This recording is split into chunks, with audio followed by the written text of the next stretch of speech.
welcome back to the Intentional Intern podcast. This week's guest is Valerie Vieyto, a soon-to-be graduate from Florida International University. Beyond that, she currently works as a creative apprentice at The Third Eye, an advertising company that helps health and wellness brands tell their stories and connect with consumers. Throughout the episode, Valerie and I discuss all things community, connection, and creative directing through the lens of advertising, authenticity, and humanity. Our reflective conversation really showcases who she is. Whether she's talking about her or a brand, she's mastering important elements of storytelling that can be overlooked when creating the consumer experience. For those who want to connect with Valerie, you can find her LinkedIn link below. With that, let's get into today's episode.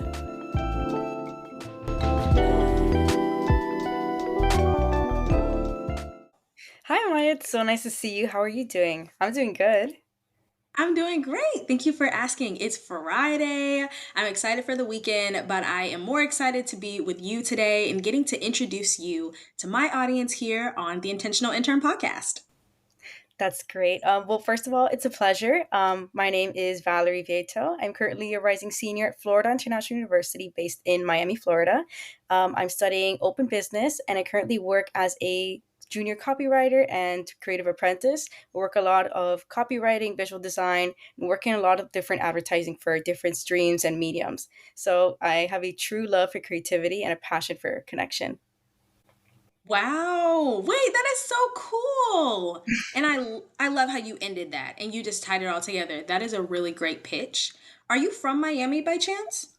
Yes, I am. I'm born and raised in Miami. Okay, cool. So then the university was not like a no-brainer for you. Like that was something that was near for you. Of course, yeah, it's nearby. I have a very close connection to Miami. The culture here is so vibrant. It's something that I take a lot of pride in. So going to college here is a blessing. Being able to grow up here is just as great as well. Oh, that's super cool. You know, we're not that far state-wise. I'm in Georgia, so Yeah, we're right there. for sure. Now, I noticed you talked about what you do in terms of copywriting, being a junior copywriter. Can you talk a little bit more about that, but also talk about, your background in your university and how you came to your position? Yeah, definitely. So I guess I'll start off the other way around, my background in university. So when I started in university, I started as marketing, which I do have a true love for. I think marketing is a perfect blend of creativity and business. And I kind of strayed away, and now I do kind of an open business major where I focus on business, but I can explore a lot of different aspects. And during that time, I truly found that I love advertising. And actually, through my university is where I found my current experience or my current company that I work at, where they had internships for advertising. And that would have been my first chance to kind of get that foot in the door for that field. So while I was there, I worked with a team of interns, and it was the greatest internship ever. We got really close and we got to work on so many projects that I guess really introduced me to how everything works in the advertising world. And from there, I thankfully and very gratefully got the opportunity to continue working at that company. And I currently do a lot of copywriting, which is why I call myself a junior copywriter, but I'm really a creative apprentice at the company. So I work with almost all the departments and what they need, mainly creative, to help create content for our own agency, for some clients on the side, and just making sure I'm helping anyone I can in the creative department. That's actually a really great summary because I had no idea what that looks like as a creative apprentice. I mean, I feel like there's so many places that you can go with that and so many routes. And I love that you talked about how you started in marketing, but then you ended up kind of going into a more open business format for your major and that how that led you to your role and your love for advertising and figuring out what you wanted. Can you explain a little bit more about like what copywriting is? Is that just like writing copies for agencies? Is it like from just a social media standpoint? What all do you cover? Yeah, so copywriting in general is kind of the art of creating scripts or text in general for advertisements. So it does encompass social media, so graphics or any captions or posts that you want to have. You write copy for that.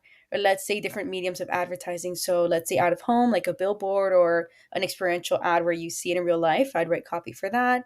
For direct mail, so a poster or something in the mail you'd receive. That's basically summarizing and writing that text. That's what copywriting would be. Okay, cool. See, I've only seen it from the social media aspect. So you explaining a little bit more that is from billboards I would have never thought about like, huh, I have to think about what I put on this billboard besides like my first draft and how that works. When it comes to figuring out how much you loved advertising, was that like just throwing at a wall and seeing what sticked when it came to kind of what's in marketing? What do you really love about the space? So that's actually a great question. Because I think what I truly love about advertising is that it differs a lot from marketing in the sense that marketing is kind of the art of making sure you truly are getting people's attention. And even though that's not just the creative aspect, it's also the analytics and understanding how channels work and demographics and how your target audiences really understand something. Marketing in general is that art of let me strategize how I'm going to get this message out. Advertising is creating that message. So I've always been a creative and I truly love that space because you get to create work and art. Even like I think anything that you create in advertising is art because you're putting effort into it and it's something that will leave an impact on someone. So that's what I love about that space. And finding out that I loved it was again, I started off in marketing because I thought it was a perfect blend, but also I'm not that great with numbers. So I realized there's a lot of strategy, a lot of analytics, which I absolutely admire, but I know I wouldn't be the best at. So I kind of started eventually understanding that advertising is another great path for me. And I fell in love with it, especially because I discovered the positions of copywriting and creative or art directing, which is my ultimate goal in my professional life to get one of those positions. So as I learned more about that, I realized how interesting it is to have those roles in advertising and what they entail. And I realized that it's really where I want to be. So it was a bit of kind of testing the waters and doing a lot of research on my own, but I did find that path and I discovered that advertising is, I think, is what I'm meant for. I love that. And you even discussing how advertising is an art.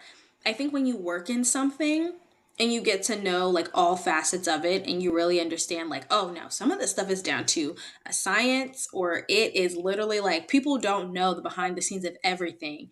But really there's so many things that are an art form. And we commonly think of, fashion, maybe cooking or how we eat and those things as art besides literal art itself. But I love that you talked about how advertising can also be an art in itself too. And I think that lends to also what storytelling you're doing within advertising as well. Yeah, oh, definitely. I truly believe that almost everything in life can be an art. So anything that someone has a passion for is an art. So storytelling is one of those amazing things, and we see it almost every day in everything that we do. We our lives are full of stories. A lot of companies use storytelling to appeal to consumers, to be consumer centric, and it really kind of sets some brands apart, especially because some of them really care about the messages they're putting out, and you can tell that some of them put a little bit more passion into it. But of course, every approach is different and there's still art in what they're creating. So I think, like I said, anything you're passionate about, any major, any field is art, regardless if we think about it or not. So I love that you saw that too. I think that's great. Yeah, I'll see the next time that I can try and convince people that HR is an art. Oh, it is. Trust me, it is. See how much they believe me, but I promise it is. So Well, you see, in a way, it is the art of connection and understanding people and having that passion to connect people with the right resources they need and find the correct path for them. That is an art. Understanding others and helping them find the best, potential they can reach. and that is why, ladies and gentlemen, she will be an art director. I hope so one day. She put that together beautifully.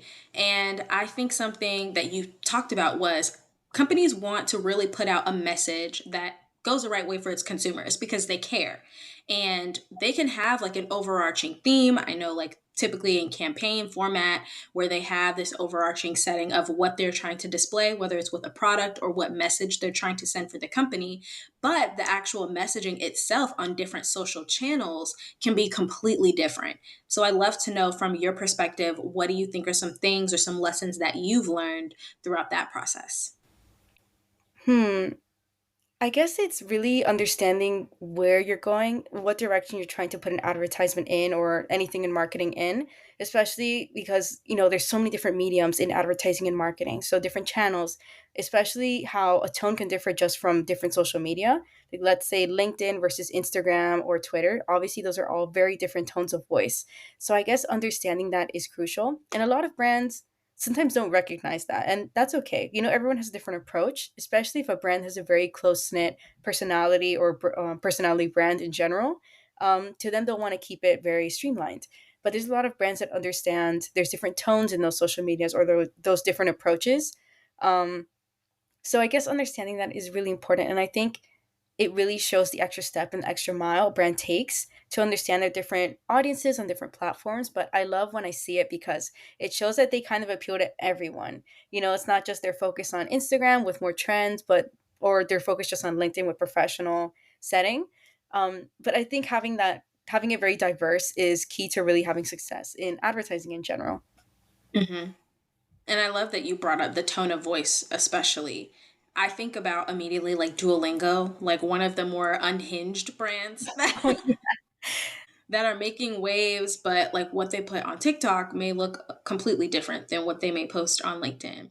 Although still very goofy, but the tone is different, and also the message is different. They're not posting the same things that they're posting on TikTok of like Duolingo having a get ready with me, with timestamps. Like that's what's on TikTok versus what Duolingo would post on LinkedIn, whether it's about Mhm. hiring or being a great place to work and some of those things. So the different messaging, but ultimately still with the same undertone of, hey, we're still a very fun brand to work for, and this is what we stand for. And most people like really getting into it and them wanting to provide like educational equity in a way for everybody to learn different languages and offering those opportunities.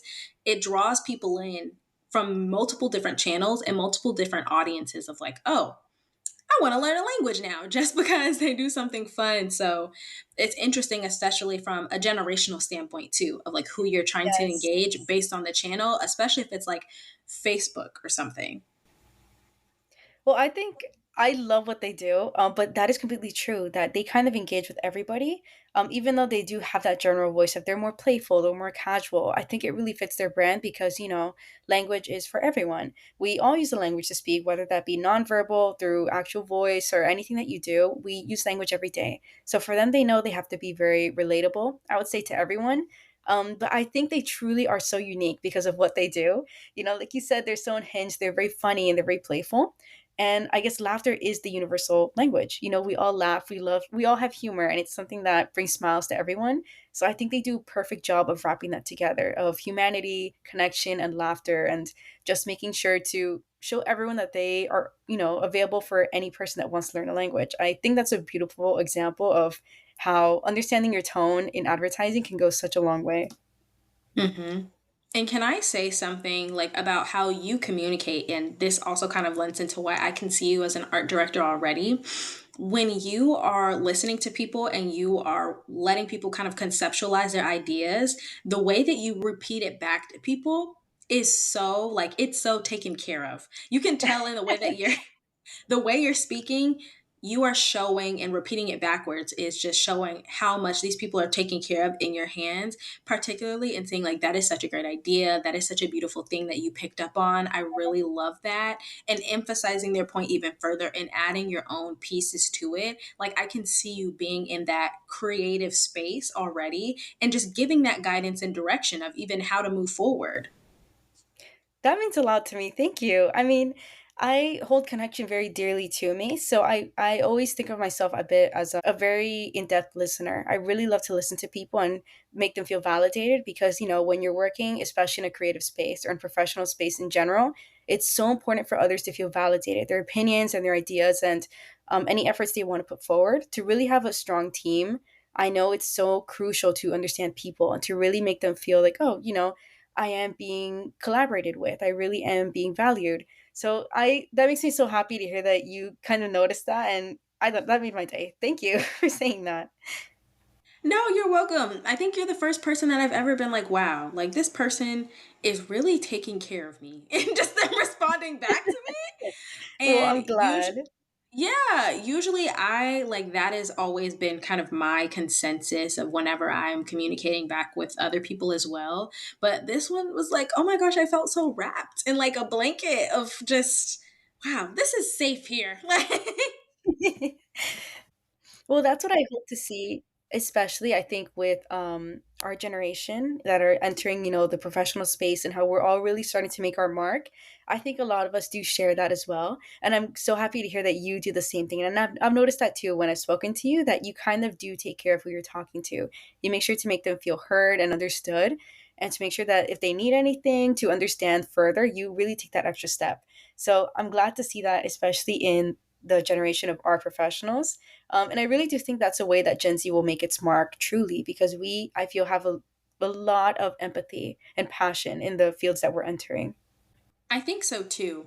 And I think that also kind of comes from kind of what we've lived through as well. So it's not like our journey into the market has been like the greatest. It's probably historically True. like it's probably very interesting for one, especially starting out with COVID and then just kind of going through what we've been going through in our lifetime. I think literally what's going on now is just history in the making that people will look back at and be like, wow, like in the future when they're all in their flying cars and stuff. Um, it's just interesting. I think it has curated a space for us to not only develop resilience, but also work on active listening, work on our empathy. Now, can I say that for every single Gen Zer? No, obviously not, before people come and flame me. But I think that is a really great point that we do have a lot of really good communicators, but also a lot of really good listeners.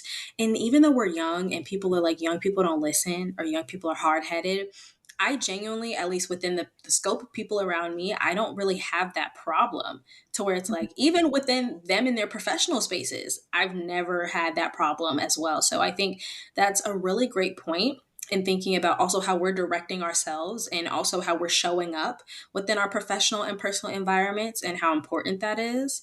I would love for you to kind of elaborate a little bit more in terms of direction, thinking about more of your creative director work, thinking Mhm. about you as an art director. So let's put you like, let's say 5 years ahead where you're just booming in creative direction and what you're doing.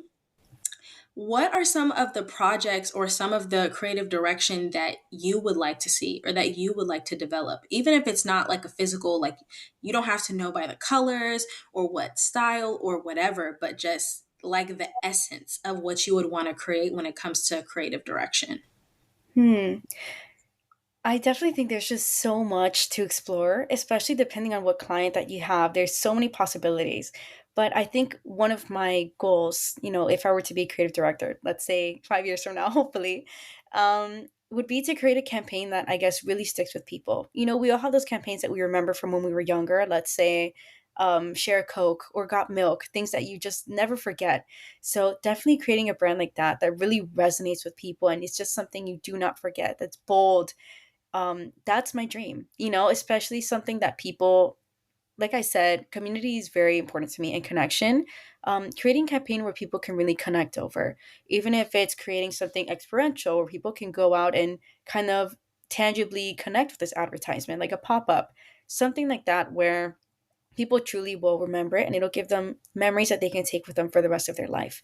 I really want to, emphasize that my dream in advertising is to leave an impact. And that means, to leave an impact on people's memories, to give them happy memories and experiences that they'll carry with them and share with loved ones. So that is the kind of direction I'd want to take as a creative director. Yeah, love it. I love the emphasis on community and the emphasis on impact. I am in the same realm of community, impact, connection, relationships, those being the most important. And I think sometimes we can view those things as one dimensional when really there's like not one set way to have an impact or a community or connections. It can actually be quite dynamic and, to your point, quite beautiful if we embrace the process. And I think within creative direction and also just with art directors in general, because they have the opportunity to be a part of so much and they're not tied down to just one thing, it offers that kind of three-dimensional view that we all should be looking at, which I can see from how you communicate. That's already how you kind of embody the experience looking like and what you'll provide. I would love to know from your perspective, what are some skills that you think people need in order to be a creative director? So I would say definitely, well, active listening, which we emphasize a little bit in our podcast so far. But definitely active listening, because when you work with a client, it also, well, it depends again if you're in-house, if you are your own client, or if you have a client. Either way, whatever team you're working with, it's so important to understand what messages they want to put out. So a lot of the time with creatives, it's so easy to get all these ideas in your head, which is good, but sometimes the direction you want is not the same that the client wants. So active listening is extremely important to be on the same page. Um, Not only that, but I guess creativity, which if you're in the path of creative directing, you're definitely a creative already. But I guess really exploring different methods of thinking and looking at all perspectives instead of just one, being able to understand different points of view gives you that kind of collection of research and points of views that help you really make something that encompasses everyone or the community you're trying to reach. So those two, and definitely communication. It kind of goes in hand with active listening. So communication definitely, because like I said, it's important to create connections and understand how people think. So kind of being able to connect with other people and communicate gives you an inside look of how others will interpret your advertisement or your product that you're putting out. So those three skills definitely, and being able to practice them through different organizations or different, I would say different experiences helps you understand how people approach it in general. Yeah, I agree with you, especially on that last point of communication. I mean, creativity is something that is definitely a given. And of course, talking about active listening, that's something that whether you're in creative direction or not, you're going to have to be able to do. Yes. I think it's super interesting just to hear from your perspective also how important communication is, especially when, and it seems like a no brainer when you're thinking about direction, but also how you also emphasize the point of sometimes your direction does not align with theirs. And on top of like the active listening and the creativity, like if you can't communicate, it's not going to get done. If anything, it may cause further challenges down the line. And Hmm. I feel like you already having that as like that's a top skill. And we're early in your career. I mean, there's so many ways that we can go up from here.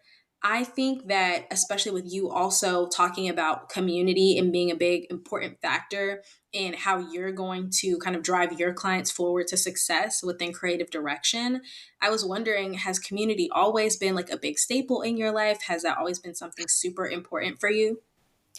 Definitely, I think it has been. Like I mentioned a little bit earlier, growing up in Miami, there's a huge sense of community down here, especially since a lot of us identify as Hispanic or Latino or Latina.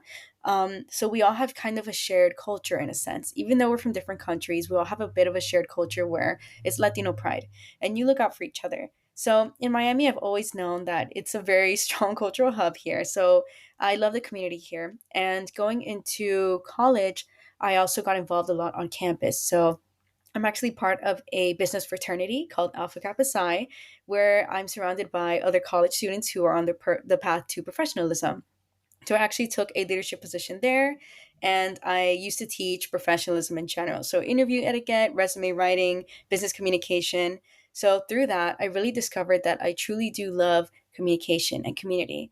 I love looking out not just only for my fellow Miamians, but also for my fellow college students.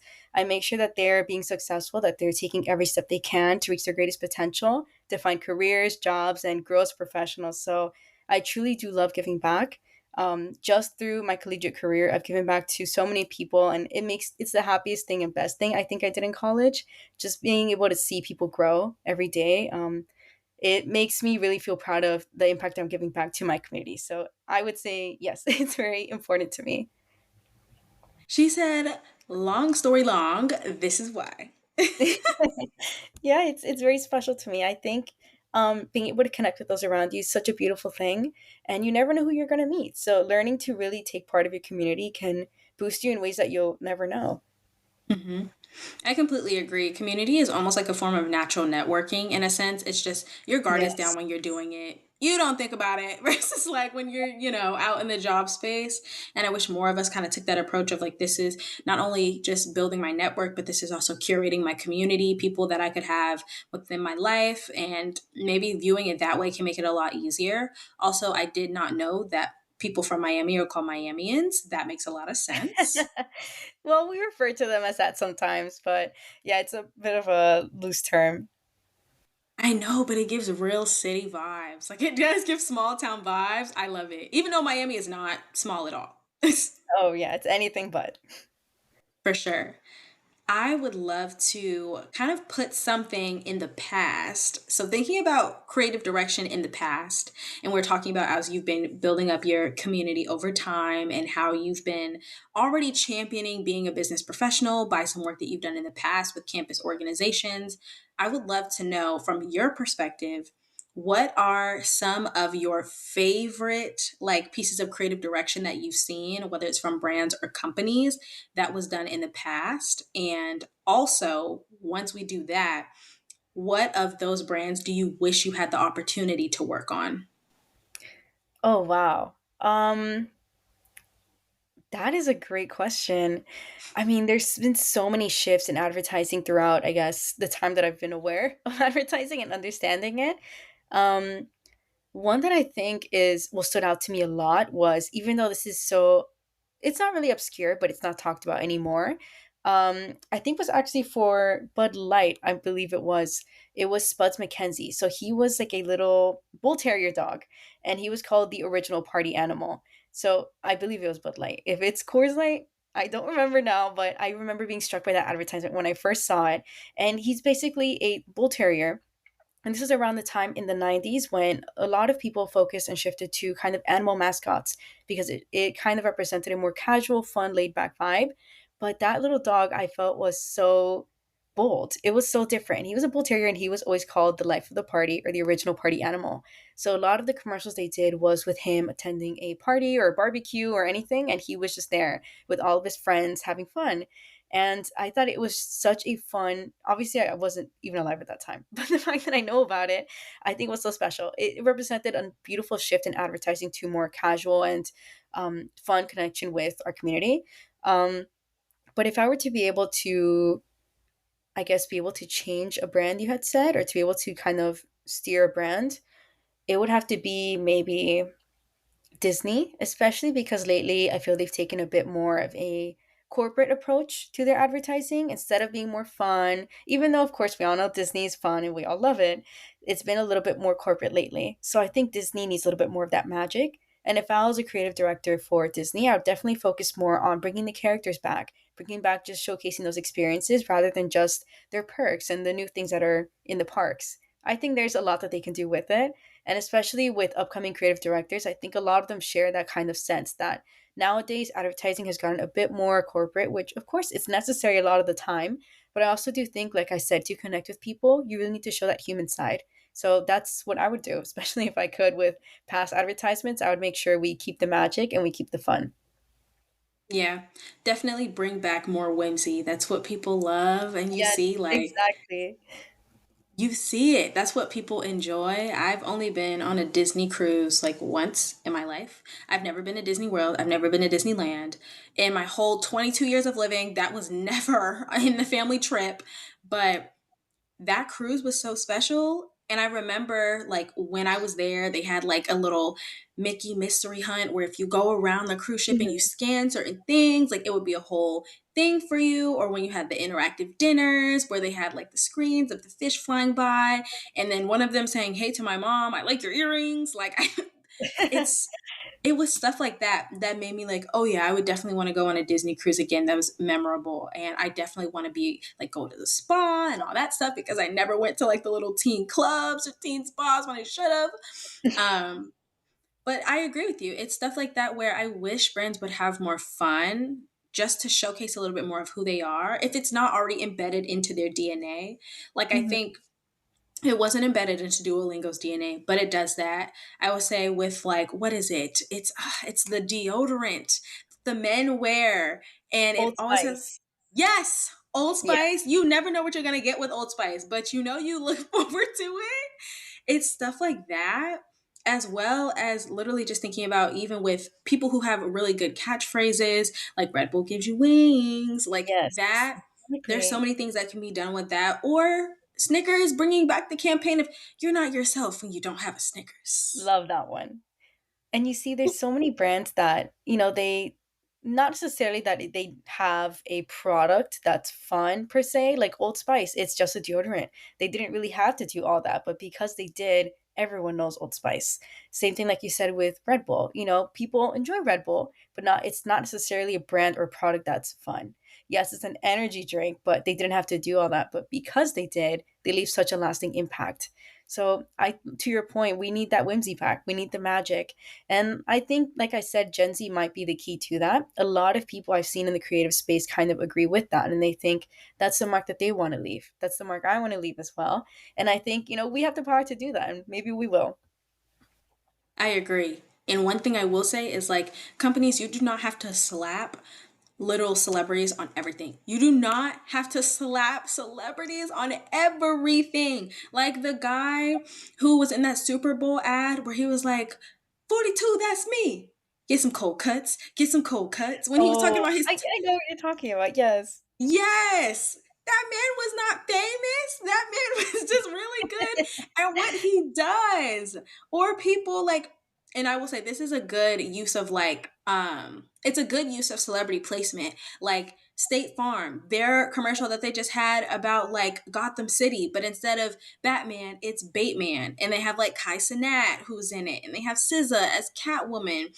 But they also had like a lot of other people come in to play some of the villains, to where people were like, how does State Farm have a more accurate Joker than DC does? And they're like, get this guy on a casting. He looks like the Joker. Like that exposure already, you had multiple different audiences engaging with that from multiple different standpoints.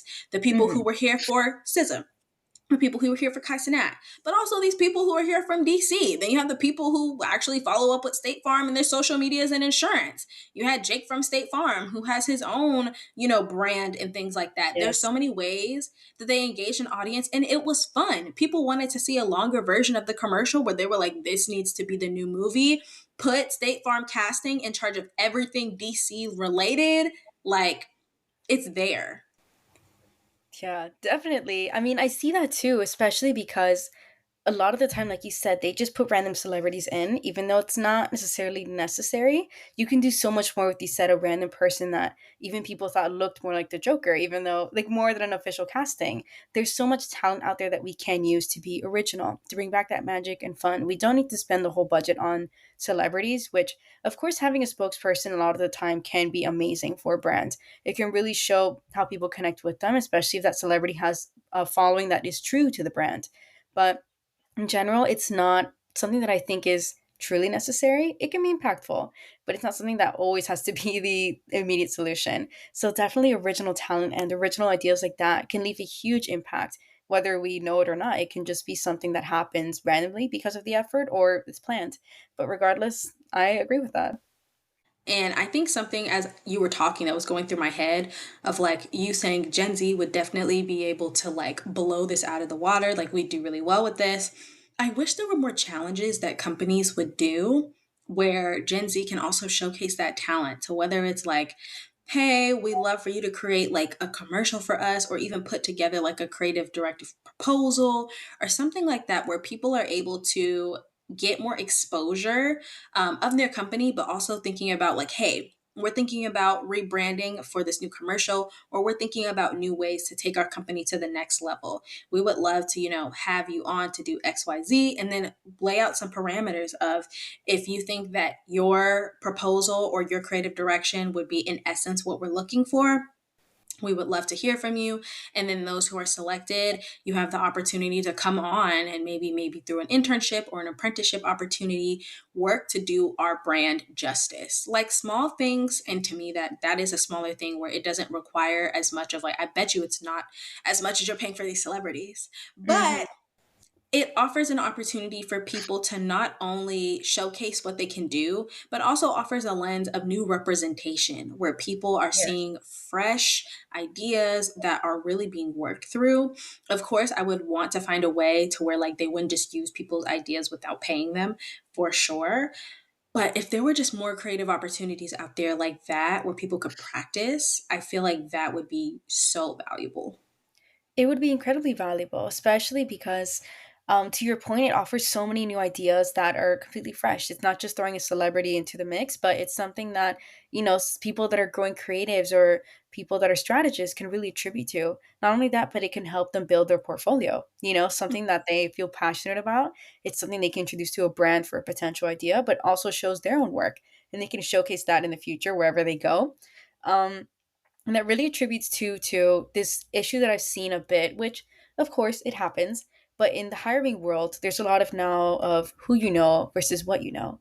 So it happens a lot. And that's the unfortunate truth sometimes in some hiring processes. But I think being able to take that approach, if that were a thing, that I think would be so helpful with that, because people could feel more validated and seen by a brand instead of feeling like, what if I don't have the right connections? They can feel that their worth is really being seen through their work. So I think that'd be a great idea. It could be like a contest or a challenge where people can really feel like their ideas are being seen, that their passion is going to a project that can turn into something huge and something wonderful. I agree. I need to see more creative case competitions. So, you know how for marketing they have case competitions where they have to put Yeah. together briefs or campaigns? Do that for the creative people. I want to see people who are in graphic design instead of like hackathons that are just an hour long. Like that's something for tech of how they do those things, or however like the Mhm. normal length of a hackathon is. Sorry to all my tech people if I got that wrong. Um, but thinking about, hey, we're going to give you 2 days within our corporate HQ to put together XYZ with our brand XYZ. Here's all the briefing and all the information that we want to give you. Come up with something. And for graphic designers, hey, here are all of the words that we want to use to describe what, if we wanted to pursue a new logo for our brand or a new campaign, we want to give you 24 hours to come up with something, and we would love for you to document the process. Like making sure that they also come out with something, because if they document the process, that's something they could use for a social media video or things that they could Mhm. use for their portfolio. Things that are beneficial for both parties that are already incentivized within like these case competitions or within these graphic design challenges. Like I need to see more for art besides just, you keep posting, which is great. If you keep posting, you'll get noticed for sure. But that would definitely help in providing accessible opportunities. Of course, for people, fly people out. Like look for people who are from local Yes. universities instead of just like your top 10 PWIs or your top 10 IVs or your even just like your top 10 HBCUs. Like make it Mhm. something for people who aren't considered in the high ranks as well, and share that. So I would love for people also to give back to maybe like the college or the university that they came from. Not everybody comes from Ivy Leagues, but if you know like your marketing team or your creative directive team, they all went to unique places, have them go and give back and offer these opportunities directly. Like do a nice little formal package or a letter or something cute, like something branded that would do really well. And it just offers more connections in that space too. So I think for people who are creative, I need y'all to get more creative for me. It is tough, especially in the art world. Even though I'm not a illustrator or graphic designer, I know how hard it can be, especially because originally I wanted to go to art school. I've been an artist my whole life, and it's something that, I realize is something that I can always do as a hobby.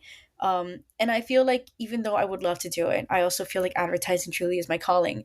But I know a lot of people kind of go through that journey where they want to be artists, but they realize that business is more, I guess, a bit more doable in the sense that you can combine both art and business. The perfect blend is advertising and marketing. So a lot of us people in marketing and advertising are true creatives.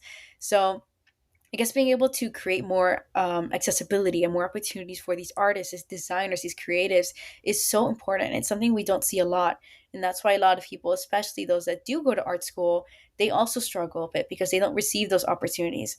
And to your point, it's something that can be given back to the schools that these people went to. These senior leaders and these directors can definitely give back to schools. I know they can, especially because of all, they have a lot of connections at that point in their career. They can be used to help, the future generation of professionals, of directors. So there's so much that we can do right now, especially if we have the right connections, if we really do work with these brands. And I would love to see that one day. I think that's a great idea. Yeah, for sure. I think we just started something. Any companies that want to hit us up? We have ideas. Yeah, a lot of them. We have ideas. Primarily Valerie, but we have ideas. Well, I think something that you emphasized that was a really big point of just you being an artist, you having that background, and although advertising is your calling, still what art means to you. And it makes so much sense now if advertising is an art, because literally It art is in the word advertising. She's been there all along, guys. Like It was always True. there. It's true. So what and let if I'm okay to ask, Yeah. what were you an artist in? Like, can you talk a little bit more about your artist journey? Yes, of course. So actually, I come from a family of artists. On my father's side, my dad, my uncle, and my grandmother. My paternal grandmother was an artist in Cuba. That is where that side of my family's from. So she was an artist in Cuba. She did murals, paintings, cake design, anything creative you can think of. She would have her hands on. And so my father and my uncle were both also great artists in New York, and they actually loved art. My dad majored in graphic design, but he somehow ended up being a biochemical engineer. I don't know how, but he ended up there. But regardless, my entire family loves art on that side, so I picked it up. And my whole life, I did a lot of just painting and sketching and illustration work. So of course, it was all by hands. I never really went to a school. I kind of just picked it up and would do it on my free time. So I loved it. And it wasn't until high school that I kind of discovered digital art. So like Adobe Illustrator and this app on the iPad called Procreate that people use with Apple Pencil. I love it. That was my favorite invention from Apple. Thank you. And I would spend hours and hours just drawing there. So it wasn't until I think my junior year of high school that I took a intro to digital art class. And when I started, the professor, the teacher told me, like, what are you doing in this class? You should be more advanced. So I went into AP the next year, and it was just the greatest thing ever. I got to practice real painting and with great materials and resources that I didn't have before because I was kind of self taught. So my whole life it's been so much on practicing my art styles, learning about different paints and techniques, and watching tons of YouTube videos about drawing. So I absolutely adore it. And I respect, even though I'm not the best at it, I respect animation because that is an art that takes so much dedication and discipline. But a lot of art takes discipline, and I think that's why I admire it so much. It takes a lot of practice and a lot of passion. So I think it's something that really represents being human, and I'm so glad that I got to participate in it and still practice it every now and then. I love that. Art is really a practice of not only just discipline, but art really can be the embodiment of what it means to be human. Yes, I agree. Wow. You ate with that. Oh, thank you. I think art in general, like I said, everything is an art, and that's what it means to be human, to find your own art, that separates us from every other living creature on this planet. We have the ability to love, to practice, to have passion for things, and to really practice them and reach the greatest potential in that subject. So whether that be music or history or writing or visual art like painting like I said, or dance, all of that is what makes us human. So it I feel like it's so important to kind of harness that too as a brand, and like I said, keep in touch with humanity, because at the end of the day that is who you are targeting. We're humans, we have emotions and feelings.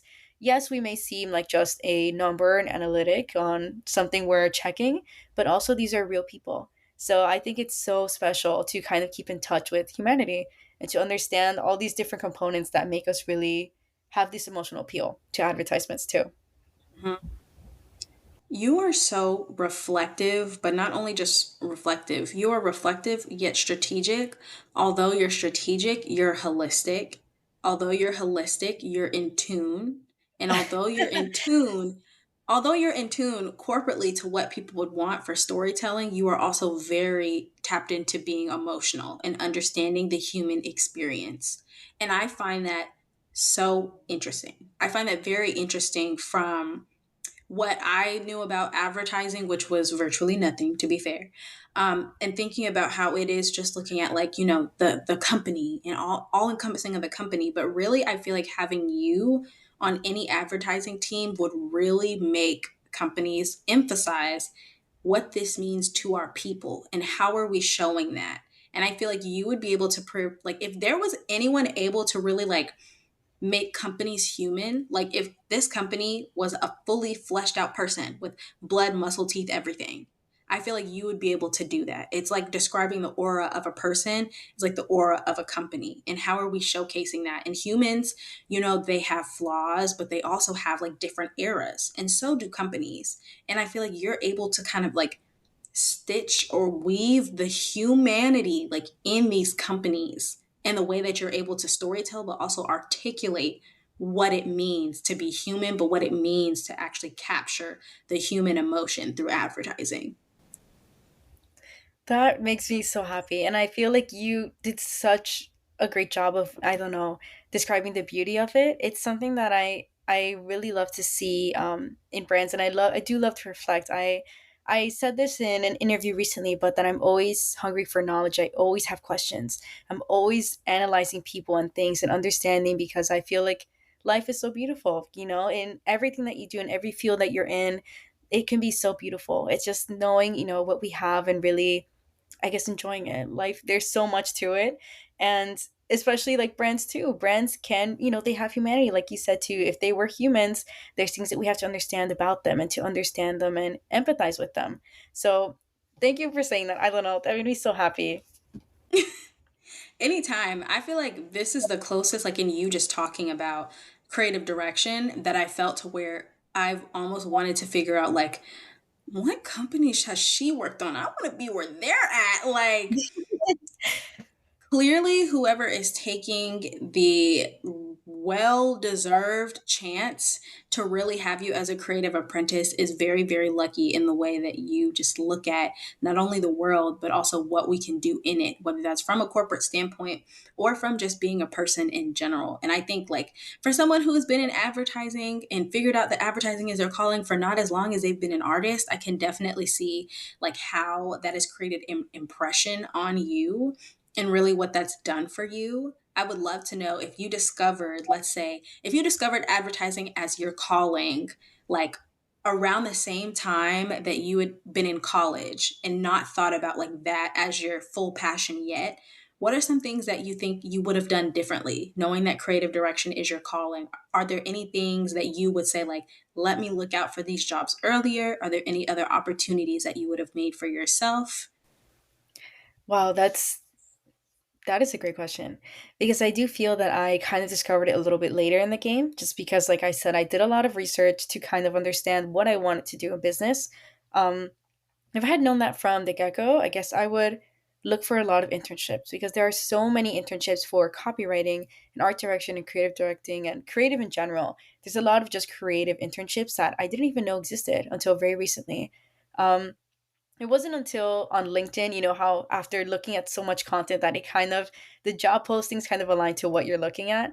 That didn't happen to me until maybe a year ago.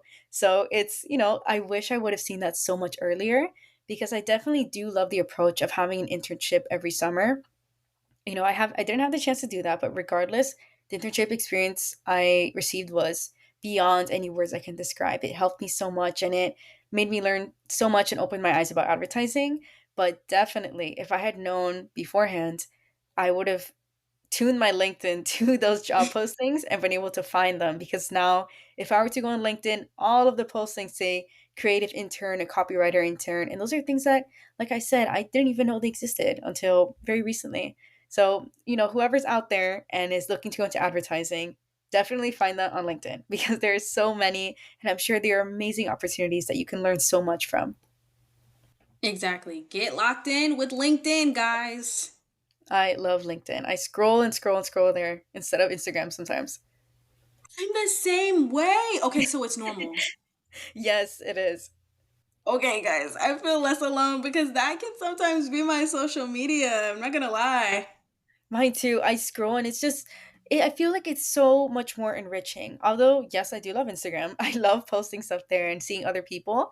But I feel like LinkedIn is so much more enriching, because you see people that, you don't even really know. These directors and professionals that have so much insight and so much they want to give to their community, like yourself, that, they really make an impact on people just through LinkedIn. And that's a whole platform that is so special, because it's dedicated to uplifting those that are trying to grow professionally. So to me, I feel like if I'm going to have screen time that's kind of high, I might as well have it higher on LinkedIn, you know? Literally, I might as well have it high while I'm looking for what's next in my future. Literally. Exactly. I want to thank you so much for such a reflective and introspective conversation, not just for ourselves, but also thinking about brands, what creative direction actually looks like and what it means, and how people who are looking to be in that space can, with your advice, figure out some of their next steps as well of what that means, and making sure that also their whole human experience is put into it, and that advertising in creative direction is an art and everybody will find their place in it as long as you also have those three skills that she mentioned of active listening, creativity, and communication. If you have those down, you'll be able to curate connection and creative direction anywhere. So I really appreciate it. And I want to end this with one final question, of course, with all of the knowledge that you've shared, and of course, just sharing your story. In what ways can we support you as an audience, as well as how can companies support you as well? Besides hiring her, that's the obvious one. Oh my gosh. So ways that I think companies can kind of support not only me but others in general is having more ways to connect with senior leaders and executives. I know it's hard because of course they have so much on their plate. They really are overseeing so much, but I feel like it's been a little bit tricky, especially on social channels now, to connect with executives because there's so much going on. Or let's say a job gets like thousands of applicants to something. It's kind of hard to really connect. But a lot of the time, I know there's so many people like myself that love to do cold messaging and cold calling because you never know what you can learn or who you can talk to. So I definitely think that companies, try to find a way to be more open about that connection and kind of create a system or platform for people to really get that mentorship or leadership that they want to see from directors. I think that could be a great help to myself and many other growing professionals. And not only that, but also I guess like I said, I love to emphasize on connection.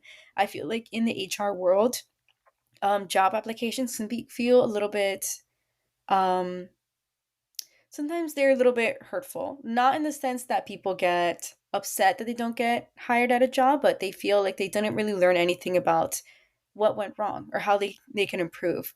So definitely, I guess, giving a lot of feedback to applicants or people that are growing, maybe even a program or different posts that people can interact with that shows them ways that they can improve the job application process and understand that they can improve as a professional in general.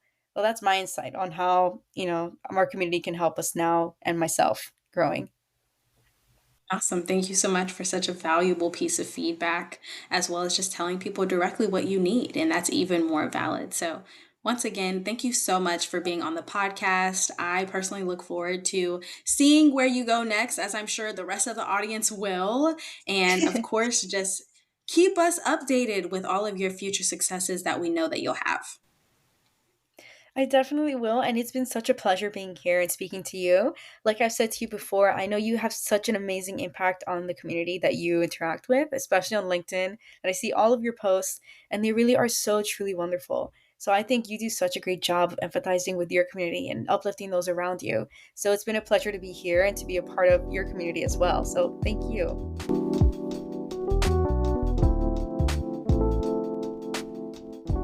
That's a wrap for today's episode of the Intentional Intern podcast. We hope you're leaving with fresh insights and a boost of motivation to take on your career journey. If you enjoyed this episode, don't forget to follow, leave a review, and share it with your network. Connect with us on LinkedIn and Instagram and let us know your thoughts. Your feedback fuels our next great episode. Until next time, stay intentional, keep growing, and keep shining bright. See you in the next episode.